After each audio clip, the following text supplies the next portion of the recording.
నా ఛానల్ని ఫాలో అవుతున్న వాళ్ళకి నేను ఇప్పుడు చెప్పబోయే విషయం అయితే క్లియర్గా అర్థమవుతుంది. గత కొన్ని రోజులుగా నేను షార్ట్స్ రూపంలో ఒక హర్రర్ స్టోరీని అయితే అప్లోడ్ చేస్తున్నాను కదా. సో ఇప్పుడైతే ఆపేస్తున్నాను. ఎందుకని మీకు డౌట్ ఏమన్నా వచ్చిందా? నేను చెప్తున్న స్టోరీ అయితే చాలా పెద్దదండి. సో అలా షార్ట్స్ రూపంలో పెట్టుకుంటూ పోతే ఎన్ని షార్ట్స్ వస్తాయో తెలియదు. సో అందుకనేసి మీ గురించి ఆలోచించి ఒక లాంగ్ వీడియో పెట్టేద్దామని అయితే అనుకుంటున్నాను.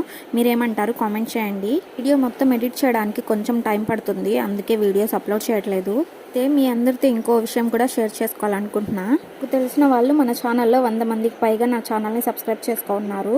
అయితే అందరు నేను పెట్టే వీడియోస్ అయితే చూస్తున్నారు, కానీ ఒక్కరు కూడా ఒక్క లైక్ కొట్టట్లేదు. వాళ్ళు కొట్టే ఒక్క లైక్తో నేను ఫేమస్ అయిపోతానని అనుకుంటున్నారేమో. ఏం పర్లేదండి, మీకు చూడకపోయినా ఏం కాదు, లైక్స్ కొట్టకపోయినా ఏం కాదు. నన్నుగా ఇష్టపడేవారు ఇప్పుడు నాకు 600 సబ్స్క్రైబర్స్ అయితే ఉన్నారు. వాళ్ళ కోసం అయితే నేను డైలీ వీడియోస్ అయితే అప్లోడ్ చేస్తాను. రాత్రి నుంచి చెన్నైలో వర్షాలు అయితే ఫుల్గా పడుతున్నాయి. వేడిగా సాంబార్ రైస్ అయితే తినాలనిపించి చేస్తున్నా. ఇంతకీ సాంబార్ రైస్ ఎలా ఉంది? కామెంట్ చేసేయండి.